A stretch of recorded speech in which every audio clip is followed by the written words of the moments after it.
baik-baik saja. Hari ini kita bahas kembali kasus Subang. Jangan lupa untuk di-subscribe terlebih dahulu dan diklik tanda loncengnya. Dan yang kita bahas kali ini adalah tentang TKP Subang. Di tanggal 18 Agustus 2021, TKP Subang bisa dikatakan berantakan, tapi berantakannya masih agak rapi ya. Dari tayangan di videonya Mbak Suci Misteri saya melihat tanggal 18 TKP Subang masih agak rapi. Tapi begitu diserah terimakan kembali TKP Subang ini kepada Pak Yosep, ketika diliput, waduh berantakan banget, amburadul tidak karu-karuan, seperti ada seseorang yang mencari sesuatu atau seseorang yang ingin mendapatkan sesuatu dari rumah tersebut. Nah, disinilah membuat saya tanda tanya, kenapa bisa begitu?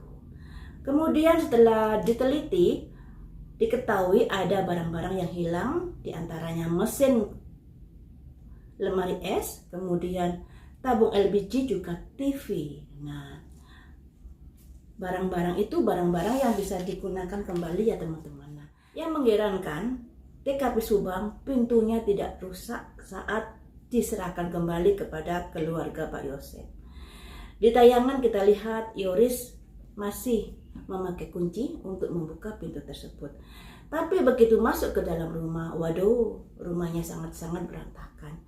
Tidak seperti di tanggal 18. Siapa yang mengoyak-ngoyak rumah tersebut?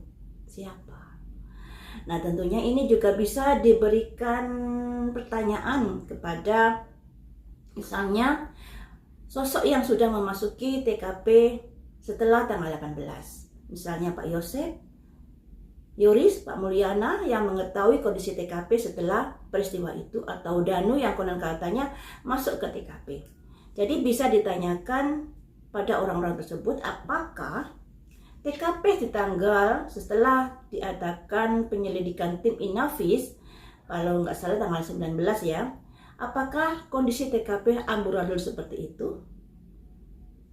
Kalau tanggal 18 kita tahu dari tayangan TKP-nya masih rapi. Tapi setelah tanggal bulan kemarin, setelah diserahkan kepada pihak keluarga, TKP-nya amburadul. Nah, tapi teman-teman, kayaknya tanggal 19 TKP masih rapi.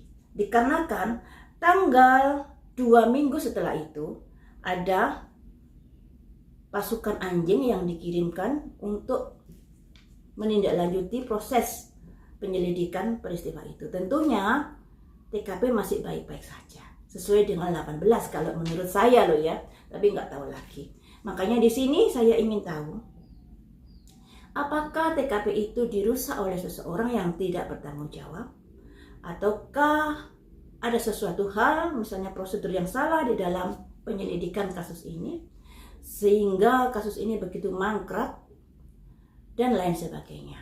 Di prediksi saya kemarin ada seseorang yang memakai seragam. Sosok ini bisa diartikan pejabat, aparat, atau petinggi yang ada masuk di dalam pusaran peristiwa ini. Menurut prediksi saya seperti itu. Makanya ketika dari saksi keluarga-keluarga ini sudah diubiak-ubiak, tetapi masih belum saja ada titik terang. Walaupun dari keluarga-keluarga ini juga ada kejanggalan masing-masing, tapi masih saja belum ada titik terang. Karena itu tadi, kemungkinan ada orang besar atau orang yang mempunyai wewenang yang masuk di dalam pusaran kasus ini. Itu kalau menurut prediksi saya. Tapi prediksi ini bisa salah, bisa benar, dan bisa nyerempet sedikit ya teman-teman. Jadi gak bisa diyakini kalau sebuah prediksi itu pasti terjadi. Mari kita ungkap di sini. Kita cari tahu siapakah yang mengambil barang-barang tersebut, ataukah barang-barang tersebut diambil ada kaitannya dengan peristiwa kejadian malam itu. Misalnya tabung gas, 4 tabung gas, kemudian mesin kulkas, kemudian TV. Apakah darahnya muncrat di situ? Kita juga nggak tahu ya. Tapi mari kita prediksi di sini teman-teman. Karena kita jadi berasumsi macam-macam karena dari pihak kepolisian tidak memberikan klarifikasi dan lain sebagainya. Demikian juga orang atau pergerakan mobil dari Bandung juga tidak ada ditindaklanjuti. Temuan dari nasi goreng kayaknya juga macet sekedar temuan saja. Padahal dari nasi goreng ini bisa dicari tahu nasi goreng ini sekiranya teksturnya begini tuh beli di mana. Mobil Alphard mendekati jam malam 11 malam dan 12, konon kabarnya mobil Alphard ini mengarah ke garasi. Berarti mobil Alphard ini habis dipakai keluar.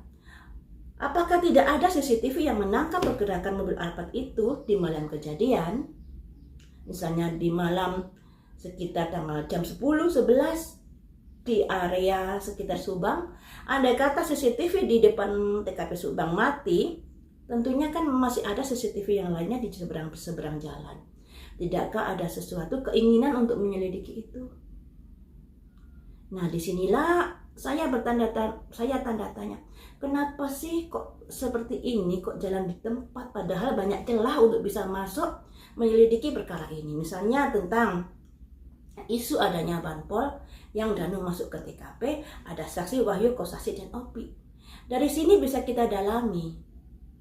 Kemudian nasi goreng bisa kita dalami. Mobil Alphard yang konon kabarnya malam itu ada pergerakan juga bisa kita dalami. Tapi mengapa masih jalan di tempat seperti ini?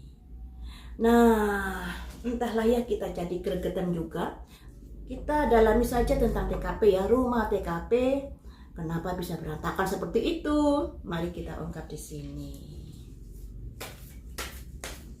Tentunya berantakan rumah TKP ini apakah setelah 2 minggu kejadian tersebut? Karena 2 minggu ini masih ada tim K9 yang didatangkan ke TKP dan untuk memproses orang-orang yang dicurigai atau menyelidiki orang-orang yang dicurigai. Tentunya TKP mungkin masih baik-baik saja sesuai dengan tanggal 18 Agustus ya, masih belum seberantakan yang ditemukan saat kita membuka kembali TKP tersebut. Mari kita ungkap saja ya di sini, siapakah yang masuk di dalam TKP Subang, yang sudah memberantakkan TKP Subang. Siapakah yang masuk di dalam kasus Subang? Adakah petunjuk-petunjuk yang mengarah ke situ yang sudah membuat berantakan TKP Subang?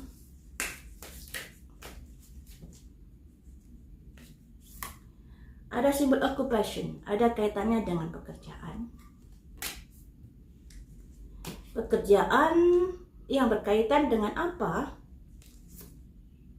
Judifikasi, ada kaitannya dengan pengadilan, proses hukum.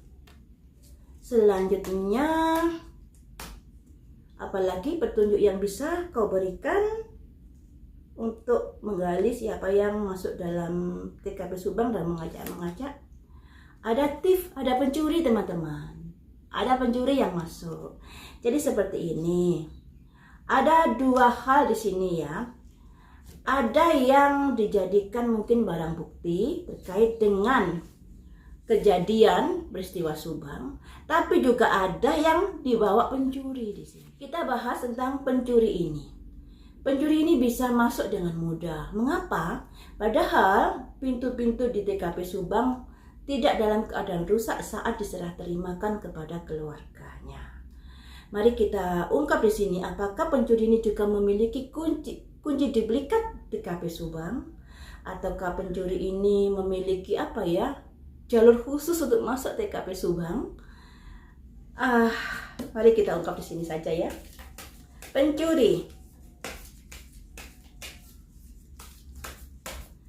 Apa yang kamu cari di TKP Subang itu? Apa yang kamu cari di TKP Subang itu? Ada simbol change, perubahan. Perubahan terkait apa? Wealthy man, seorang muda kaya. Ada apa orang muda kaya ini? Ada pembisik, orang muda kaya ini bergaul dengan seseorang yang salah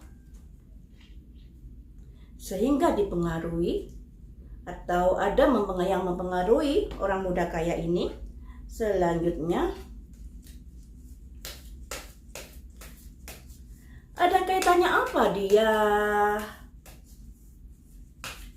Ada kaitannya apa tentang rumah TKP yang rusak itu? Poverty. Ada orang miskin di sini. Apakah ada yang menyuruh orang miskin ini ke sini?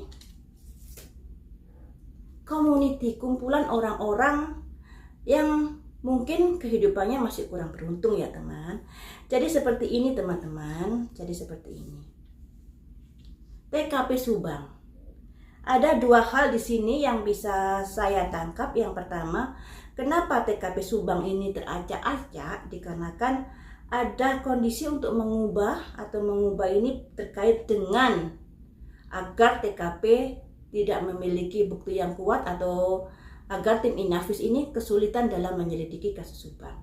Di sini energinya yang hadir dua, yaitu energi saat terjadi peristiwa dan energi setelah banyak barang yang hilang.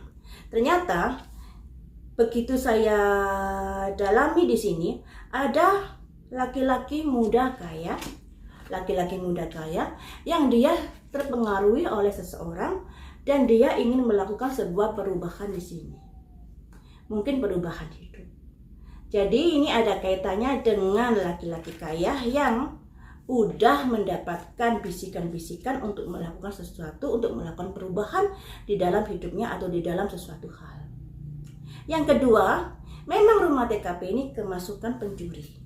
Ada orang yang nggak mampu di sini, juga ada kumpulan-kumpulan orang yang kurang beruntung di sini. Jadi ada dua hal ya. Yang pertama, saat kejadian itu, yang kedua saat rumah itu sudah diajak-ajak memang kemasukan pencuri. Seperti itu.